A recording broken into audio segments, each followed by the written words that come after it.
சாமி இந்த குழந்தைகள் வந்து ம். ஒரு சில வீட்டுல அழுதுகிட்டே இருப்பாங்க திருஷ்டி காரணமா. தொடர்ந்து அழுகையா இருக்கும். அந்த அழுகையை நிப்பாட்ட முடியாது. ம். இதற்கு சரியான தீர்வு என்ன சாமி?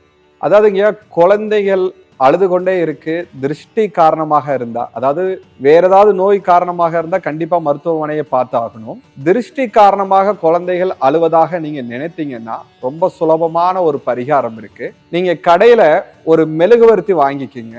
அந்த மெழுகுவர்த்திய குழந்தை உடம்பு முழுவதும் படுவது போல வைத்து விட்டு குழந்தையோடைய எச்சியை நம்மளுடைய கையால தொட்டு அந்த மெழுகுவர்த்தியில பட்டு அந்த மெழுகுவர்த்திய நம்ம வீட்டுல 2 செவுரு இணையக்கூடிய பகுதியில் அந்த மெழுகுவர்த்தியை ஏற்றும் போது அந்த குழந்தையோடைய கண்திஷ்டி எல்லாமே விலக ஆரம்பிக்கும்.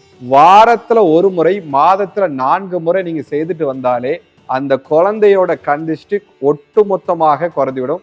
இதுல ரொம்ப முக்கியமான விஷயம் என்னன்னு கேட்டீங்கன்னா, அந்த குழந்தையோட எச்சி அந்த மெழுகுவர்த்தி மேல படுவது போல இருக்கணும். பொதுவா ஏற்றக்கூடிய மெழுகுவர்த்திக்கும் திருஷ்டியால ஏற்றப்பட்ட மெழுகுவர்த்திக்கும் வித்தியாசத்தை நீங்களே பார்க்கலாம். இது குறிப்பிட்ட நாள்ல தான் ஏத்தணும், இல்ல இந்த நிறத்துல தான் மெழுகுவர்த்தி வாங்கணும் அப்படின்னு எதுவும் இருக்கா சார்? அதாவதுங்க வெண்மையான மெழுகுவர்த்தி வாங்கணும், வண்ணங்கள் இருக்கக்கூடிய மெழுகுவர்த்தி வாங்கக்கூடாது.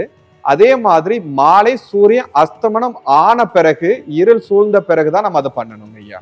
நமோ நாராயணா.